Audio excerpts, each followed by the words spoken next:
चलिए अब सीधा रुख करेंगे चंडीगढ़ का। मुख्यमंत्री नायब सिंह सैनी इस वक्त एक कार्यक्रम में संबोधित कर रहे हैं। लाइव आपको दिखा रहे हैं। बीच में कई कार्यक्रमों की व्यवस्था के कारण एक दिन तो मैं देर रात तक बात करता रहा। रात के 11 बजे तक, शायद 11 साढ़े 11 बजे कोई फ़ोन आया होगा। जब मैं टाइम देखता हूँ फिर पता चलता है कि 12 बज गए हैं। पता ही नहीं लगता टाइम का। तो मैंने सोचा, मैंने इनको कहा भी 12 बज गया, अब फ़ोन बंद कर दीजिए, अब नहीं किसी को उठाएंगे। परंतु आप सबको मैं बहुत बहुत बधाई देता हूँ, शुभकामनाएं देता हूँ। ये आपकी कड़ी मेहनत का परिणाम है और इस कड़ी मेहनत के पीछे एक ताकत भी है जो हमें प्रेरित करती रहती है कि आप आगे बढ़िए। वो दिखाई भी नहीं देती, परंतु पीछे से हमारा पूरा सपोर्ट करती है। हम आगे बढ़ते हैं। रास्ते के ऊपर अगर कहीं दिक्कतें आती हैं तो उन दिक्कतों का भी समाधान कर देते हैं। आज वो लोग भी आपके साथ यहीं विराजमान हैं, आपके अभिभावकगण। मैं उनको भी बहुत बहुत बधाई देता हूँ, शुभकामनाएं देता हूँ। और ये हरियाणा के लिए भी बहुत गर्व की बात है। मैं अभी अनुराग जी से पूछ रहा था, क्या पहले भी हरियाणा की इतनी बड़ी लिस्ट आई है क्या यूपीएससी की? तो कहने लगे कि शायद आज तक कोई इतनी बड़ी लिस्ट नहीं आई जितनी हमारा यूपीएससी का जो ही रिजल्ट आया। और उस रिजल्ट के अंदर सबसे ज़्यादा बच्चे हमारे हरियाणा के इसमें सेलेक्ट हुए हैं।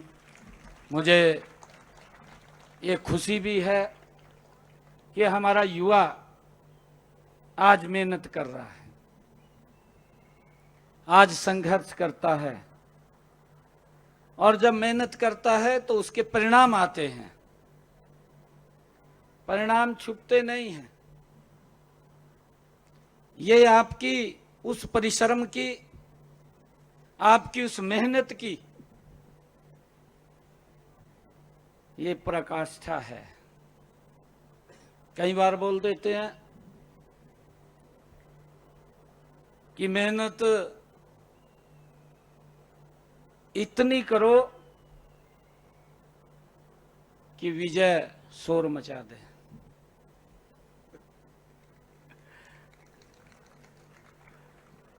ये वही मेहनत है। मैं आपका दिल से धन्यवाद करता हूं। आपने हरियाणा का नाम ऊंचा किया है। हरियाणा के साथ साथ आपने अपने माँ बाप का, अपने गांव का, अपने क्षेत्र का नाम ऊंचा किया है। आप सबको मैं बहुत बधाई देता हूं। ये आपकी मेहनत का परिणाम है। आप बिना थूके, बिना रुके, अभी परिचय भी हो रहा था, परिचय के अंदर भी चर्चा आ रही थी। मैं तो सोच भी रहा था कि जब हमारी कई बेटियों ने बताया, एक बेटे ने भी बताया, 3 बार, 4 बार, 5 बार, 6 बार स्पाइडरमैन की जहां से प्रेरणा मिली है उसकी कहानी याद आ रही थी कि व्यक्ति कितना संघर्ष करता है।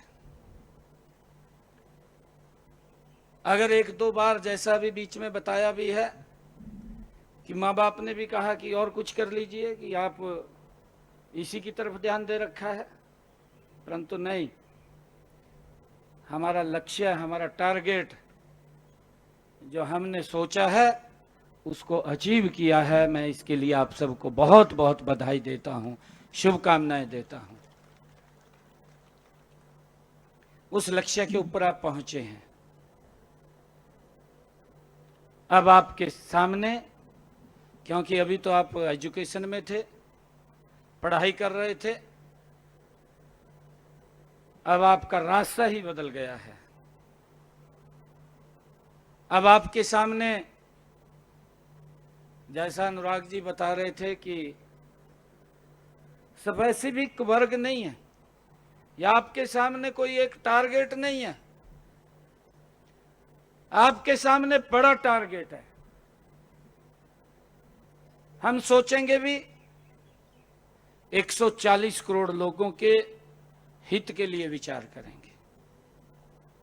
हमारे सामने वो टारगेट है, कहीं पर भी कमी न रहे, समान रूप से विकास,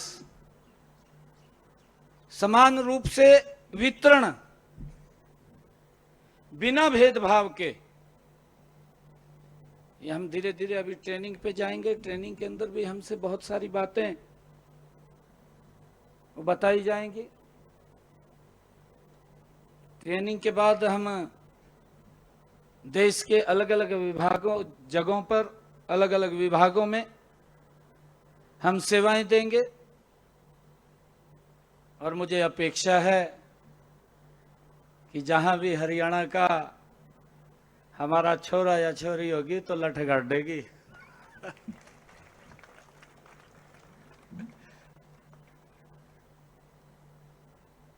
क्योंकि हमें गर्व है अपने बेटे और बेटियों के ऊपर। किसी भी क्षेत्र में अगर आप लगाएंगे, खेल की दुनिया में देखेंगे, ये हरियाणा ही है जो सबसे ज्यादा मेडल लेकर के आता है। हमें गर्व है इस बात का, क्योंकि हमारा युवा मेहनत और संघर्ष करता है, जानता है। हमारी अपनी बोली है, अपनी भाषा है। मैं आपसे ये भी अपील करूंगा कि हम कहीं पर भी सेवाएं दें, अपनी जड़ों से जुड़े रहें, जड़ों को ना छोड़ें, जड़ों के साथ रहें। हमारे कई जो अधिकारी हैं, अनुराग रस्तोगी जी बैठे हैं, आप आगे बढ़ते बढ़ते चीफ सेक्रेटरी तक भी जाएंगे। जब रिटायरमेंट का समय आएगा तो चीफ सेक्रेटरी तक भी आप पहुंचेंगे। यह हमारी मेहनत और हमारे काम, जो लोगों के हित के अंदर हमने योजनाएं बनानी हैं, जो योजनाएं बननी हैं, उनको आगे बढ़ाने का, उनको धरातल पर उतारने का काम हम सब ने करना है। और मुझे तो ये भी खुशी है कि देश के यशस्वी प्रधानमंत्री नरेंद्र मोदी जी ने जो एक बात कही है, ये 2047 तक ये भारत विकसित राष्ट्र बनेगा, उस संकल्प को लेकर के काम कर रहे हैं। दिन रात देश को आगे बढ़ाने में लगे हुए हैं। हम ये भी देख रहे हैं कि पिछले 10 वर्षों में किस गति से भारत आगे बढ़ा है, किस गति से दुनिया में भारत का नाम हुआ है। हर देश का राष्ट्राध्यक्ष भारत को एक श्रद्धा के रूप में देखता है। शासन तंत्र वही है, हमारे ऑफिसर्स वही हैं, परंतु काम करने का एक अलग तरीका है। और भारत बढ़ रहा है, गति से बढ़ रहा है। और प्रधानमंत्री जी ने कहा कि जब हम आजादी का 100वां वर्ष मनाएंगे 2047, ये प्रधानमंत्री जी के शब्द हैं, ये वर्ष, ये भारत रत्न बाबा साहेब डॉक्टर भीमराव अंबेडकर जी को संविधान गौरव दिवस के रूप में इस वर्ष को मना रहे हैं। 75 वर्ष पूरे हुए हैं संविधान गौरव दिवस के, और हम सब उसको मना भी रहे। पूरे वर्ष उसके कार्यक्रम चल रहे हैं। आदरणीय प्रधानमंत्री जी ने एक पूरी रचना योजना बनाई कि ये देश बाबा साहेब के उस संविधान के अनुसार आगे बढ़े और उन महापुरुषों को भी हम याद करें जो हमें कुछ दे करके गए हैं, जिन्होंने हमें कुछ दिया है। उनके दिवसों के ऊपर हमें उनको याद करना चाहिए। हमें यह भी खुशी है कि हमने हरियाणा के अंदर पिछले 10 वर्षों में ऐसे उन महापुरुषों को, जिन्होंने इस देश, इस समाज, इस धर्म के लिए अपना महायोगदान दिया है, ऐसे सब महापुरुषों को भी उनके दिवसों पर हम याद करते हैं।